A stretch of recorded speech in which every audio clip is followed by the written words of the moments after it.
Hello, मैं हूं सैयद दानिश। आप देखना शुरू कर चुके हैं ट्रू मीडिया। आज से 4 साल पहले मुल्क भर में एक बीमारी आई थी जिसका नाम कोविड था। कोविड के चलते कई तालीमी इदारे बंद हो चुके थे। इस दौरान देखा गया कि कुछ तालीमी इदारों ने टीचर्स और लेक्चरर्स की सैलरी को देना ही बंद कर दिया, तो कुछ ऐसे भी तालीमी इदारे थे जो लेक्चरर्स की सैलरी दे रहे थे, पूरी नहीं बल्कि आधी तो दे रहे थे, कम से कम मिल रही थी। इस दौरान जो लेक्चरर्स ने झेला उस 2 साल का अरसा, किस तरीके से उन्होंने सर्वाइव किया उसको हम इमेजिन भी नहीं कर सकते। उस तरीके से लेक्चरर्स और टीचर्स की हालत उस दौरान थी। हालांकि उस दौरान उन तालीमी इदारों के पास उतना पैसा था कि वो सैलरी दे सकते थे, लेकिन उन्होंने नहीं दी। ये रही बात कोविड के पीरियड की। लेकिन शहर रायचूर में एक ऐसा इदारा है जहां पर लगता है कि अभी तक इस बात से बाहर नहीं आए हैं। मैं बात कर रहा हूं एनईएस सोसाइटी की। एनईएस सोसाइटी के अंडर चलने वाले प्रिंसेस फातिमा पीयू और डिग्री कॉलेज की। जी हां, यहां पर लेक्चरर्स की सैलरी पिछले 8 महीनों से पेंडिंग है, यानी बकाया है।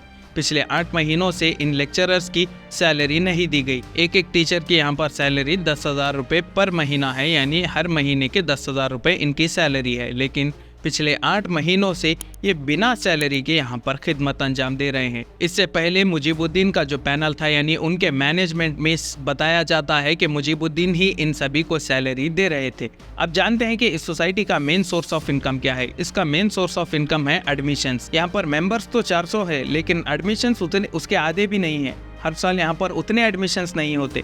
और सबसे शॉकिंग बात यह है कि यहाँ पर इस सोसाइटी के जितने भी मेंबर्स हैं, उनके जो घर के बच्चे हैं, क्या वो यहाँ पर पढ़ते हैं? क्या उनके बच्चों को यहाँ पर वो लोग पढ़ाते हैं?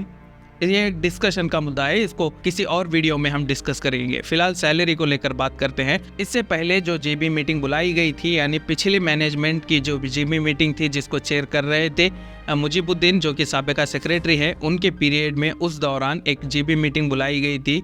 तब कई एलिगेशंस भी लगे, कई सवालात भी उठाए गए, और इसी दौरान हमें ये भी पता चला कि एनईएस उल्टा कर्ज में है। एनईएस सोसाइटी कर्जे में है, यानी तकरीबन 6 लाख रुपए एनईएस सोसाइटी का पेमेंट बाकी है मुजीबुद्दीन के लिए। मुजीबुद्दीन ने जो अपनी जानिब से लेक्चरर्स की सैलरी के लिए या मैनेजमेंट के या कॉलेज के डेवलपमेंट के लिए या जो कुछ भी हो, उसका खर्च अभी सोसाइटी को वापस मुजीबुद्दीन को देना है। यानी कुल मिलाकर सोसाइटी के पास इतना भी फंड नहीं है, उल्टा सोसाइटी कर्ज में है। इस बात का खुलासा पिछली जीबी मीटिंग में हुआ था। उसके बाद मुजीबुद्दीन ने इस सोसाइटी से इस्तीफा दे दिया, यानी सोसाइटी से अपने पोस्ट से इन्होंने इस्तीफा दे दिया।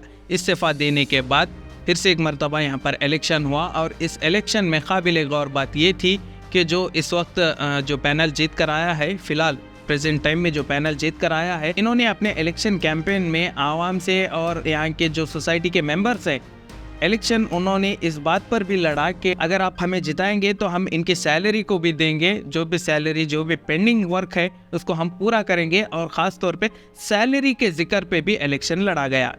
अब आउटसोर्स जो है बच्चों को लिया गया है, टीचर्स को लिया गया है। वो टीचर्स को जो है सैलरी 1 साल की नहीं दी है, जो 12 लाख है। अब ऐसे ऐसे मसाइल हैं, अब मैं गिनने के लिए मैं नहीं बैठा। लेकिन इलेक्शन हुआ, ये लोग जीत भी गए, लेकिन अब तक जिस मुद्दों पर, जिस सैलरी के मुद्दे पर भी इन्होंने जो इलेक्शन लड़ा था, उस मुद्दे पर कोई बातचीत नहीं है, और उसके नतीजे में आज हालात बद से बदतर हो रही है।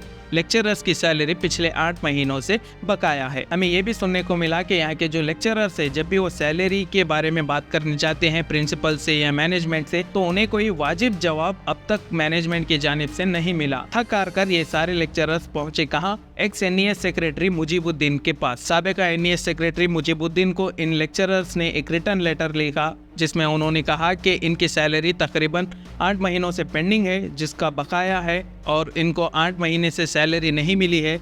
तो उन्होंने रिक्वेस्ट किया मुजीबुद्दीन से कि उनकी सैलरी को ये दे दे कम से कम। जो फ़िलहाल मौजूदा मैनेजमेंट है वो तो नहीं दे रहे, उनके जानिब से तो कोई वाजिब जवाब नहीं मिला, तो कम से कम आप ही दे दीजिए। इस तरीके की गुहार लेकर ये मुजीबुद्दीन के पास पहुंचे। जब ये बात हमें मालूम हुई तो हमने मुजीबुद्दीन से कॉल किया। कॉल पर हमने बात की तो मुजीबुद्दीन ने कहा कि हालांकि मैं यहाँ पर सेक्रेटरी नहीं हूँ, यहाँ पर इदारे में मैं किसी भी पोस्ट पर फायज नहीं हूँ, लेकिन इसका मतलब हरगिज़ ये नहीं है कि मैं इस सोसाइटी को लेकर के फ़िक्रमंद नहीं हूँ। अभी भी मैं इस सोसाइटी को मदद करना चाहता हूँ। अगर मैनेजमेंट आधी सैलरी इन टीचर्स को देता है तो बाकी की आधी सैलरी मैं अपनी जानिब से दूंगा, और जब भी सोसाइटी के पास फंड होगा तो सोसाइटी मुझे रीपेमेंट कर सकती है।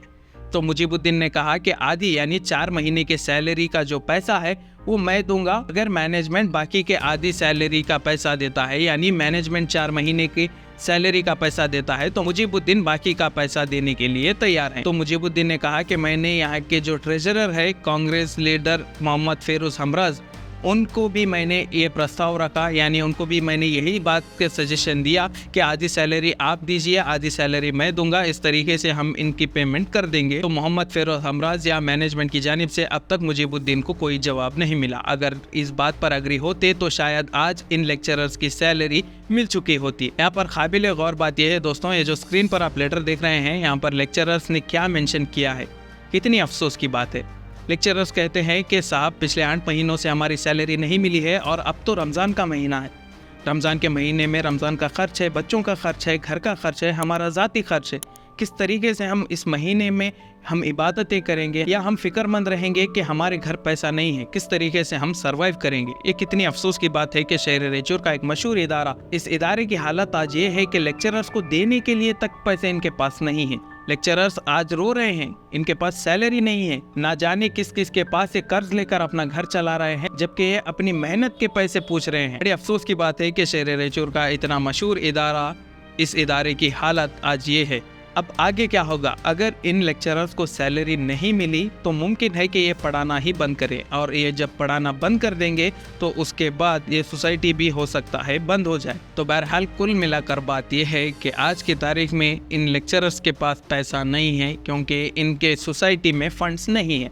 अब देखते हैं कि मैनेजमेंट किस तरीके से इस मामले को डील करेगा, और ये भी देखना है कि जिस मुद्दे पर इलेक्शन लड़ा गया था एडमिशन्स को लेकर के, यहाँ पर इस सोसाइटी में एडमिशन्स नहीं है, एडमिशन्स को बढ़ाना चाहिए, फ़रोग देना चाहिए, अवेयरनेस लाना चाहिए।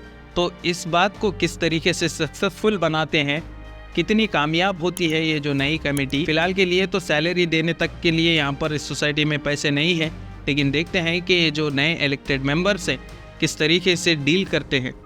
मुझे उम्मीद है कि जल्द से जल्द इन लेक्चरर्स को सैलरी मिलेगी और इनका रमज़ान और अच्छी तरीके से गुजरेगा। तब तक के लिए इस मामले को लेकर आपकी क्या राय है, अपनी कीमती राय कमेंट सेक्शन में ज़रूर बताते जाइए। नए हैं ऐसे ही वीडियोस को आगे भी देखना चाहते हैं तो इस चैनल को सब्सक्राइब करिए, नोटिफिकेशन बेल को ऑन करिए, आने वाली वीडियो की अपडेट्स आपको मिलती रहेंगी। अगर वीडियो वाकई में पसंद आता है तो इस वीडियो को लाइक करिए। तब तक के लिए मैं आपसे इजाज़त चाहता हूँ, शुक्रिया।